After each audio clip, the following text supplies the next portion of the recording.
Bueno, entonces hoy lo que vamos a hacer es un video para explicar ciencias, especialmente los óxidos e hidróxidos, ¿cierto? Cómo se forman los complejos, cómo se puede identificar la oxidación y todo eso.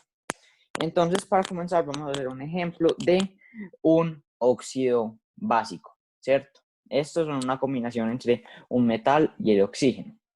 Entonces, primero que todo, para identificarlo, pues tenemos que buscar, para formarlo, tenemos que buscar cuál es el estado de oxidación de el elemento que tenemos, los elementos. Entonces, Entonces, en este tenemos, caso, dale. bueno, sí, tenemos hierro y oxígeno, pero entonces recordamos que oxígeno, bueno, lo que vamos a tratar en este periodo, siempre va a trabajar con un estado de oxidación de -2. Entonces, pues bueno, ya de por sí sabemos que el estado de oxidación del oxígeno va a ser -2. Simplemente porque es que en este periodo no vamos a tratar otros estados de oxidación en el oxígeno, además del -2. Ahora, con el hierro, pues bueno, ¿cómo lo vamos a hacer? Vamos y nos fijamos pues acá en la tabla periódica, vemos que acá ya lo tenemos. Acá en este número pues que podemos ver abajo se nos dice +2 y +3. Entonces ya sabemos que esos son los posibles elementos de oxidación. Diego. Bueno, entonces, ya que tenemos los dos posibles estados de oxidación, pues los escribimos ambos para tener una referencia. Fe igual a +2 o +3. Entonces, ahora lo que hacemos es que empezamos a plantear el complejo, el compuesto, perdón. Entonces, siempre se escribe el elemento distinto al oxígeno primero, o sea que en este caso, el hierro. Fe Eh, y ponemos y pues después se obviamente, escribe sí, oxígeno. el oxígeno lo ponemos acá. Entonces, Y ahí lo que hacemos, dale. sí, ya teniendo esto claro, pues sabemos que el estado de oxidación del oxígeno es -2.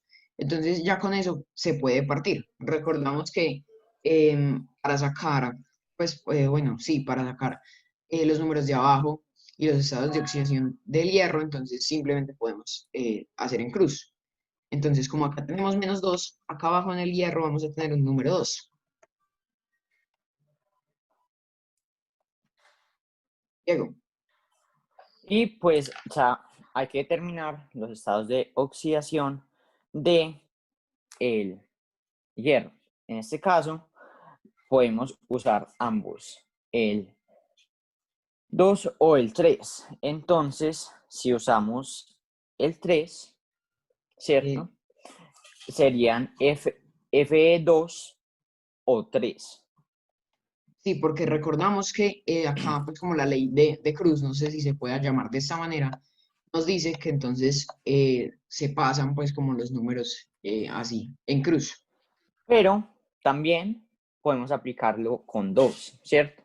Entonces, si reemplazamos el estado de oxidación del hierro por en vez de 3, 2, Entonces, obtenemos que entonces queda Fe2 o 2.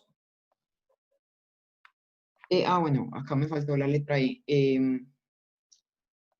Listo, F2 o 2. Entonces, Pero en este eh, caso específico, vale aclarar, no es necesario poner estos dos, porque si nos damos cuenta, si nivelamos la ecuación, o sea, si sumamos sí, los de arriba, los estados de oxidación, da 0 de una vez sin la necesidad de multiplicar. entonces podemos simplificar de una vez. Entonces, podemos quitar este 2 de acá y este 2 de acá. Entonces, nos quedaría de la manera F2 o 2. F, F, F, O. ¿Correcto? Pero entonces, ¿cómo comprobamos el de arriba? ¿Cómo nos damos cuenta si si está bien hecho? Es muy sencillo. Simplemente multiplicamos el número abajo del elemento por el estado de oxidación, o sea, el número de veces que está este elemento presente por el estado de oxidación. En este caso, 2 por 3 da 6 y -2 por 3 Da da menos 6. -6. Y vemos que sumados, o bueno, si lo sumamos o lo restamos, pues en este caso, nos da igual a 0.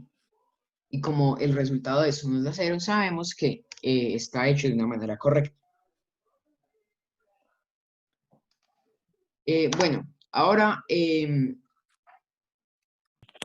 vamos a continuar con con la nomenclatura. Ahora, aunque pues, estos compuestos realmente son expresados pues, de una manera muy parecida, de igual manera se deben expresar en la mayoría de los casos de una manera distinta. Entonces, Sí, pues, primero que todo, recordamos que existen varios tipos de nomenclatura. Existe la nomenclatura sistemática, la tradicional y la de stock. Diego, ¿con cuál iniciamos?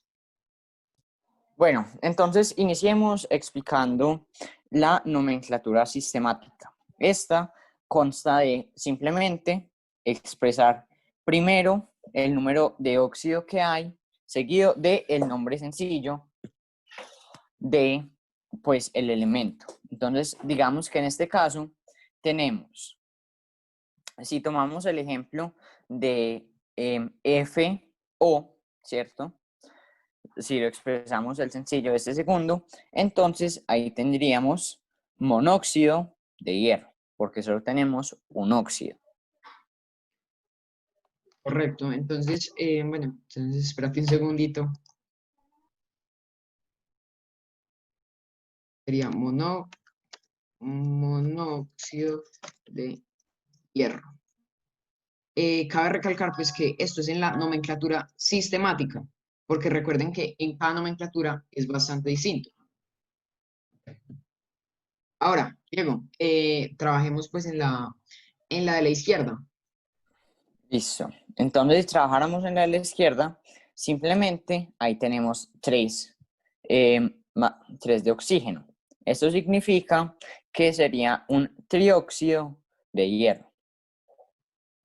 Correcto, entonces trióxido, bueno, trióxido de hierro. Óxido de hierro. Ahora, ya describimos ambas en nomenclatura sistemática. Les vamos a dejar pues también en la descripción unas fotos en donde está como la manera más exacta de realizar estas nomenclaturas. Pero bueno, después veremos eso. Ahora pasemos a cuál, a la nomenclatura de stock o a la Listo. nomenclatura. Vamos a la de eh, stock. Está La de bien. stock es relativamente muy sencilla, porque La más sencilla simplemente, de todas, la verdad. sí, simplemente se plantea el nombre del elemento, perdón, óxido de nombre del elemento seguido del el número de oxidación que se utilizó. Entonces el nombre genérico, óxido de hierro, y pues en el primer caso usamos estado de oxidación 3, entonces sería óxido de hierro 3, Es y en importante el recalcar segundo, que en números sí. romanos. Y Entonces, pues ya en el segundo sería óxido de hierro, pero en este caso 2. correcto, entonces realmente es la misma cosa que de hierro. Y dentro de los paréntesis ponemos pues el número 2 en números romanos. Pues sí, los cuales ya sabemos que este sería el número 2. Bueno, entonces en lo que digamos, ahora vamos a pasar a la nomenclatura tradicional, que puede ser, pues si yo no estoy mal, incluso de las más complicadas. Entonces, pues bueno, Diego, ve explícanos cómo se Bueno, realizaría. entonces este es más complejo y pues lo ideal es que cuando se vaya a trabajar con esta se haga uso de la tabla de nomenclaturas La tradicionales. cual les vamos a dejar pues por acá. Ahora, Diego, explícanos entonces Bueno, cómo funcionaría. entonces en cada caso, dependiendo del número de estados de oxidación, pues se puede presentar un final y se puede presentar pues una forma de plantear el compuesto de manera distinta. Pero lo que importante, hay que saber, es las terminaciones ico o oso, ¿cierto? Estas son las terminaciones que se deben pues agregar a los Al final compuestos. de todos los compuestos, correcto. Entonces, Henke, ¿quieres explicar? Dale. Entonces, bueno, como íbamos continuando ahorita, entonces podemos ver que es mucho más complicado. Entonces, viendo la tabla que tenemos acá a un lado, vamos a poder, con la utilización de esta tabla, deducir cómo va a ser la nomenclatura tradicional para estos dos compuestos. Entonces, primero se nos pide el número de estados de oxidación. Entonces nosotros pues ya sabemos que hay dos bueno, en estos compuestos, especialmente porque es que en el hierro solamente se trabaja con o el más 2 o con el más 3. Entonces ya sabemos que el número de estados de oxidación es 2. Ahora se nos pregunta si ese número o si ese estado de oxidación es el menor o si es el mayor. Entonces, pues bueno, primero vamos a hacer el primero, acá el de la izquierda. Entonces nosotros pues vemos que es el mayor, porque pues obviamente 3 es mayor que 2, correcto. Entonces ya sabiendo esto, vemos que se nos pide que le agregamos un sufijo, em, que bueno, primero no se le agrega ningún prefijo y se le agrega un sufijo de ico cuando es mayor. Entonces, pues bueno, vamos a escribirlo. Sería un óxido férrico. ¿Está bien? Ya que, Porque bueno, cabe recalcar que, primero que todo, eso es un óxido, entonces siempre va a ser claro, óxido y pues fer es la raíz de hierro, entonces cuando se forma un compuesto es fer, lo que sigue cuando se trata en nomenclatura tradicional. listo. Entonces, ya teniendo esto claro, pues vamos a realizar el segundo, que entonces vemos que primero, otra vez tiene pues dos estados de oxidación, pero en este caso es el menor. Entonces, pues ahora vamos a pasar a escribirlo. Si pues realmente lo pensamos pues como bien, es la misma cosa, solo que cambia el sufijo. Entonces sigue siendo óxido, óxido, pero ya no es férrico, sino ferroso. Entonces ya teniendo eso claro, ahora vemos que la, acabamos de realizar la nomenclatura y acabamos de hacer los dos compuestos posibles cuando se junta el hierro y el oxígeno. Vemos que la primera es la nomenclatura sistemática, luego sigue la nomenclatura stock y luego la nomenclatura tradicional. Y acá arriba pues también podemos ver las dos maneras en que se pueden escribir esta suma o este conjunto de elementos.